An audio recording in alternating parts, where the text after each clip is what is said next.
วัสดีค่ะมาพบกับแจ็คนะคะกับช่อง Easy Food by ชยาค่ะวันนี้แจ็คมาชวนทำช็อกโกแลตโรลเค้กกันค่ะช็อกโกแลตโรลเค้กสูตรเค้กง่ายๆทำกินเองได้ในครอบครัวนะคะไปเริ่มกันเลยค่ะขั้นตอนแรกให้เราตอกไข่จำนวน4ฟองใส่ชามค่ะจากนั้นให้เราแยกไข่แดงออกมานะคะใช้วิธีง่ายๆนะคะโดยใช้ช้อนตักแบบนี้ได้เลยค่ะแจ็คใช้เป็นไข่เบอร์2นะคะถ้าไม่มีเบอร์2ก็สามารถใช้เบอร์1แทนได้ค่ะจากนั้นค่ะเราจะมาทำส่วนผสมของไข่แดงกันก่อนค่ะใส่น้ำตาลทรายและเกลือลงไปในไข่แดงค่ะเราก็ใช้ตะกร้อมือค่ะคนส่วนผสมของไข่แดงและน้ำตาลทรายและเกลือให้เข้ากันค่ะจากนั้นเราก็ใส่นมค่ะตามด้วยน้ำมันพืชค่ะแล้วก็ใช้ตะกร้อมือค่ะคนส่วนผสมให้เข้ากันอีกครั้งหนึ่งจากนั้นค่ะพอส่วนผสมเข้ากันดีแล้วเราก็จะใส่แป้งค่ะใส่แป้งเค้กลงไปบนที่ร่อนนะคะตามด้วยผงโกโก้และผงฟูค่ะถ้าไม่มีผงฟูก็อาจจะใช้เป็นเบกกิ้งโซดาได้ค่ะจากนั้นให้เราร่อนส่วนผสมของแป้งลงไปในส่วนผสมของไข่แดงค่ะพอร่อนแป้งเสร็จแล้วเราก็ใช้ตะกร้อมือนะคะคนส่วนผสมให้เข้ากันค่ะคนส่วนผสมจนกระทั่งไม่เหลือเม็ดแป้งนะคะจากนั้นเราก็จะพักส่วนผสมนี้ไว้ค่ะพอส่วนผสมของไข่แดงและแป้งเข้ากันดีแล้วต่อไปเราก็จะมาตีไข่ขาวค่ะไข่ขาวจำนวน4ฟองนะคะที่เราแยกไว้ตั้งแต่ในขั้นตอนแรกนะคะตีให้ขึ้นฟองหยาบเล็กน้อยค่ะจากนั้นก็ใส่น้ำมะนาวค่ะถ้าไม่มีน้ำมะนาวก็อาจจะใช้เป็นครีมออฟทาท่าหรือน้ำส้มสายชูได้ค่ะในขั้นตอนนี้ก็จะใช้ความเร็วระดับปานกลางนะคะจากนั้นก็ใส่น้ำตาลทรายค่ะทยอยใส่น้ำตาลทรายจำนวน3ครั้งนะคะค่อยๆตีให้ส่วนผสมขึ้นฟูและมีลักษณะเป็นสีขาวนวลค่ะแนะนำให้ใช้เป็นไข่สดใหม่นะคะไข่ขาวจะได้ตีขึ้นง่ายค่ะแล้วก็เค้กก็จะไม่คาวด้วยค่ะตีไข่ขาวจนกระทั่งเป็นสีขาวนวลนะคะแล้วก็เป็นริบบอนตั้งยอดอ่อนค่ะประมาณนี้ก็ได้แล้วค่ะจากนั้นก็ให้ตีต่อด้วยความเร็วต่ำประมาณ30วิค่ะเพื่อตัดอากาศเสร็จแล้วเราก็จะนำไข่ขาวนี้นะคะไปผสมกับส่วนผสมของไข่แดงที่เราทำไว้ค่ะโดยจะแบ่งใส่ไข่ขาวทั้งหมด3ครั้งนะคะแล้วก็ใช้ตะกร้อมือค่ะคนตะร่อมส่วนผสมให้เข้ากันด้วยความเบามือค่ะถ้าไม่ถนัดใช้ตะกร้อมือก็สามารถใช้ไม้พายได้นะคะคนตะร่อมจนกระทั่งส่วนผสมเข้ากันดีนะคะจากนั้นก็นำไปเทใส่ถาดได้เลยค่ะก่อนที่จะเทส่วนผสมในถาดนะคะก็ให้เราทาเนยหรือน้ำมันที่ถาดค่ะทั้งด้านล่างและด้านข้างนะคะทาให้ทั่วค่ะแล้วก็นำกระดาษรองอบค่ะมาวางใส่ทับซ้อนลงไปนะคะพอวางกระดาษรองอบเสร็จแล้วเราก็เทส่วนผสมใส่ได้เลยค่ะเทส่วนผสมลงในถาดทั้งหมดเลยนะคะจากนั้นก็ใช้ไม้พายเกลี่ยส่วนผสมให้ทั่วถาดค่ะโดยเกลี่ยส่วนผสมให้ทั่วถาดแล้วก็มีความเสมอกันค่ะจากนั้นค่ะเราก็จะนำเข้าอบนะคะก่อนนำเข้าอบก็ให้เคาะเบาๆ 2-3 ครั้งค่ะเพื่อไล่อากาศระดับไฟที่ใช้อบนะคะจะใช้ไฟ170องศาบนล่างค่ะใช้เวลา25นาทีค่ะพอเค้กสุกออกมาแล้วนะคะก็ให้เราเคาะเบาๆกับโต๊ะ 2-3 ครั้งค่ะเพื่อให้เค้กเซตตัวจากนั้นก็พักไว้ให้เย็นค่ะระหว่างรอเราไปทำช็อกโกแลตไซรัปกันค่ะใส่น้ำร้อนลงไปนะคะตามด้วยผงโกโก้แล้วก็น้ำตาลทรายค่ะจากนั้นก็คนส่วนผสมให้เข้ากันนะคะแล้วก็พักไว้ให้เย็นค่ะอัตราส่วนทั้งหมดจะใส่ไว้ใต้คลิปนะคะเพื่อนๆสามารถดูได้ในรายละเอียดและคำอธิบายใต้คลิปค่ะต่อไปนะคะเรามาเตรียมช็อกโกแลตสำหรับใส่ในวิปปิ้งครีมค่ะนำวิปปิ้งครีมและช็อกโกแลตนะคะไปเวฟให้ร้อนค่ะจากนั้นก็นำออกมาคนให้ส่วนผสมเข้ากันค่ะ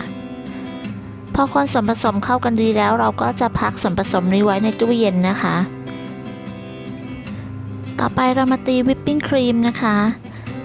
ใส่นมข้นหวานค่ะลงไปในวิปปิ้งครีมถ้าไม่มีนมข้นหวานก็อาจจะใช้เป็นน้ำตาลไอซิ่งได้ค่ะจากนั้นก็ใส่ช็อกโกแลตที่เราละลายไว้กับวิปปิ้งเมื่อสักครู่นี้นะคะแล้วก็ตีส่วนผสมให้เข้ากันค่ะตีส่วนผสมด้วยสปีดความเร็วสูงนะคะตีให้วิปปิ้งขึ้นฟูเป็น2เท่านะคะแบบนี้ค่ะ จากนั้นเราก็จะพับวิปปิ้งไว้ในตู้เย็นนะคะพอจะใช้ก็ค่อยนำออกมาค่ะพอเค้กเย็นแล้วนะคะเราก็จะมานำเค้กออกจากพิมพ์ค่ะยกขึ้นมาจากถาดได้เลยนะคะแล้วก็จะกลับด้านค่ะใช้กระดาษรองอบนะคะทับด้านบนค่ะแล้วก็เอาถาดทับอีกทีนะคะแล้วก็กลับด้านได้เลยค่ะจากนั้นให้เราลอกกระดาษที่รองอบออกค่ะพอลอกกระดาษรองอบเสร็จแล้วนะคะเราก็จะมาตัดริมด้านที่เราจะม้วนนะคะด้านหนึ่งให้ตัดเอียง45องศานะคะส่วนอีกด้านหนึ่งให้เราตัดตรงค่ะใช้มีดตัดเค้กที่เป็นฟันเลื่อยแบบนี้ได้เลยนะคะด้านที่เราตัดตรงนะคะเราจะใช้มีดตัดเค้กค่ะกรีดลงไปนะคะให้มีรอยตัดค่ะจำนวน4เส้นค่ะเพื่อสะดวกในการม้วนนะคะกรีดลงไปไม่ต้องถึงพื้นเค้กนะคะจากนั้นค่ะให้ใช้ช็อกโกแลตไซรัปที่เราทำไว้นะคะที่เย็นสนิทแล้วนะคะพรมลงไปบนเนื้อเค้กค่ะช็อกโกแลตไซรัปจะช่วยให้ตัวครีมนะคะประสานเข้ากันดีกับตัวเนื้อเค้กค่ะแล้วก็เวลาที่เราทาครีมเนี่ยเศษเค้กก็จะไม่ติดมากับครีมด้วยค่ะต่อไปนะคะก็นำวิปปิ้งครีมช็อกโกแลตที่เราตีไว้นะคะ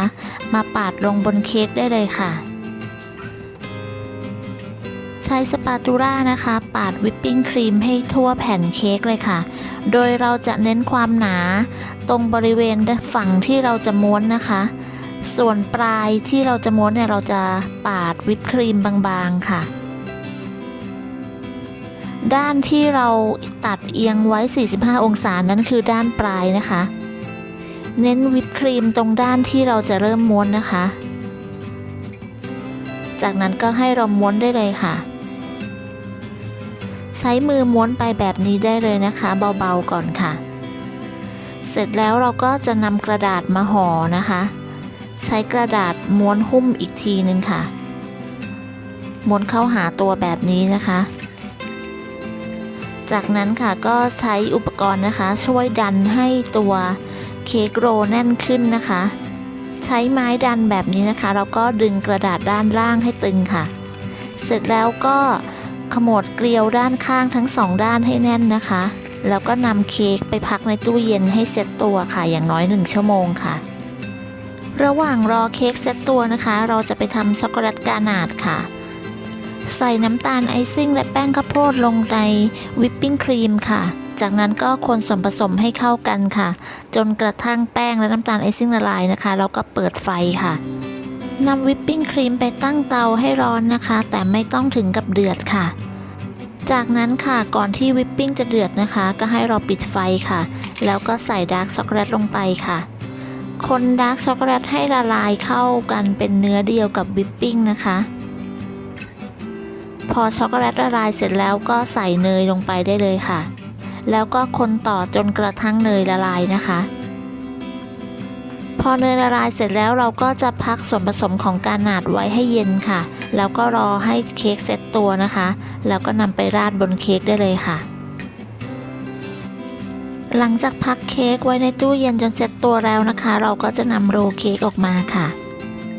ตัดส่วนหัวท้ายของเค้กออกนะคะแล้วก็จะแบ่งครึ่งค่ะก็จะได้เค้กเป็น2ท่อนนะคะแต่ละท่อนก็จะยาวประมาณ6นิ้วค่ะจากนั้นค่ะก็จะนำเค้ก2ท่อนนี้นะคะไปราดช็อกโกแลตกานาชค่ะช็อกโกแลตกานาชที่เราทำไว้นะคะพักไว้ให้เย็นแล้วก็นำมาราดบนเค้กได้เลยค่ะจะราดทั้งหมด2ครั้งนะคะราดให้ทั่วโรลเค้กทั้ง2ก้อนนะคะแล้วก็นำไปพักในตู้เย็นประมาณ15นาทีค่ะแล้วก็นำออกมาราดอีกครั้งหนึ่งช็อกโกแลตกานาชที่แจ็คใช้ในวันนี้นะคะจะออกรสหวานหน่อยนะคะถ้าเพื่อนๆไม่ชอบรสหวานก็อาจจะไม่ต้องใส่น้ำตาลไอซิ่งก็ได้ค่ะหรืออาจจะลดปริมาณน้ำตาลไอซิ่งลงก็ได้นะคะแล้วแต่ความชอบเลยค่ะพอราดช็อกโกแลตกานาชครบ2ครั้งแล้วนะคะแจ็คก็จะนำไปพักในตู้เย็นอีกอย่างน้อย30นาทีค่ะพอครบ30นาทีแล้วนะคะเราก็จะนำออกมาตัดแบ่งค่ะตัดส่วนของหัวท้ายออกทั้ง2ก้อนเลยนะคะจากนั้นก็นำเค้กไปตกแต่งได้เลยค่ะ ตกแต่งเค้กโรลได้ตามใจชอบเลยนะคะ อาจจะตกแต่งด้วยช็อกโกแลตเยลลี่หรือมัดเมโล่ก็ได้ค่ะ แล้วแต่ความชอบของแต่ละท่านเลยนะคะ เสร็จแล้วเดี๋ยวเราไปชิมเค้กกันค่ะ เค้กโรลช็อกโกแลตในวันนี้นะคะ ก็จะมีรสชาติหวานพอดีค่ะ ไม่ขมมากนะคะ แล้วก็ตัวเนื้อเค้กเนี่ยมีความนุ่มค่ะวิปปิ้งครีมก็จะเป็นวิปปิ้งครีมรสช็อกโกแลตด้วยค่ะขอบคุณสำหรับการติดตามรับชมคลิปนี้นะคะ ถ้าเพื่อนๆชอบก็อย่าลืมไปลองทำกันดูนะคะสำหรับใครที่ยังไม่ได้กดติดตาม Easy Food by ชยาก็อย่าลืมกดติดตามกด Subscribe เพื่อเป็นกำลังใจให้กันด้วยนะคะสำหรับคลิปนี้ต้องลาไปก่อนค่ะสวัสดีค่ะ